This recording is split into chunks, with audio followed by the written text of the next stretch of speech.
और जब उद्घाटन की बात आई तो मैंने कहा ये तो समाजवादी सरकार का योजना थी, अगर किसी को बुलाना चाहिए था तो हमें बुलाना चाहिए था, लेकिन हमें नहीं बुलाया गया। और वो पहली मेट्रो थी, वो नोएडा अथॉरिटी के फंड से बनी थी, वो न दिल्ली की सरकार का कोई फंड था, किसी का फंड नहीं था, वो नोएडा अथॉरिटी का फंड था, जिसकी वजह से वो बनी थी मेट्रो। लेकिन लोग नहीं जानते थे। और ये बातें मैं इसलिए कह रहा हूं कि कई बार प्रेस का रोल भी बड़ा खराब है। एक दिन मैं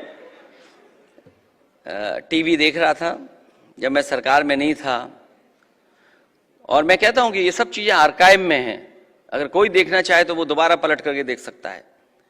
तो मैं जब टीवी पे देख रहा था, उसमें बाकायदा न्यूज जितने रिपोर्टर्स थे वो सब गए हुए थे और सब एक्सप्रेस वे के बारे में बता रहे थे कि एक्सप्रेस वे ऐसा है, इस फैसिलिटी के साथ है, एयरफोर्स के ये विमान उतर सकते हैं, ये वॉर के टाइम में काम आ सकता है, इमरजेंसी एक्सप्रेस वे है और रनवे स्ट्रिप है। लेकिन पूरी एयरफोर्स की एक्सरसाइज के समय पर पूरी एक्सरसाइज जो हो गई टीवी पे मैं देखता रहा, लेकिन एक भी जगह हमारा नाम नहीं लिया गया कि ये बनाने वाला अगर कोई है तो समाजवादी लोग हैं जिन्होंने बनाया हो। और मैं कहता हूं आर्काइव में देख लो अगर ये बात देखनी हो तो कई बार जो काम आप करते हो उसका क्रेडिट नहीं मिलता है, लेकिन हम लोग क्रेडिट के भरोसे नहीं थे।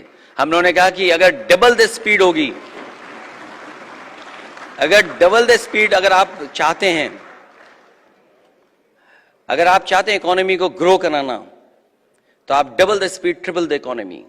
अभी जो लोग सपना दिखा रहे हैं कि हम 5th लार्जेस्ट इकोनॉमी बन गए हैं और 3rd लार्जेस्ट इकोनॉमी बनने जा रहे हैं, मैं उन्हीं लोगों से जानना चाहता हूं कि आपकी पर कैपिटा जो इनकम है लोगों की क्या है, लोगों की आमदनी क्या है दुनिया में। अगर हम तुलना करें, हम कहां खड़े हैं उनके सामने, और जो गैर बराबरी में हम लोग कहां खड़े हैं। अगर हम 5th लार्जेस्ट बन जाएं, 3 लार्जेस्ट बन जाएं, लेकिन कुछ लोगों के पास सब कुछ हो, ज्यादातर लोगों के पास कुछ ना हो, तो क्या होगा हमारा। और फिर अगर 3rd largest, 5th largest economy आप हैं, तो बताओ देश में सबसे ज्यादा बेरोजगार क्यों है हमारे लोग। और सोचते हैं कि डिलीवरी बॉय बनाना ही सबसे बड़ी नौकरी है। मैं कभी को दुख होता है इस बात का कि एक इंजीनियर, एक MBA किया हुआ बच्चा, एक BCom की पढ़ाई किया हुआ, MCom की पढ़ाई किया हुआ, वो डिलीवरी बॉय बन गया है।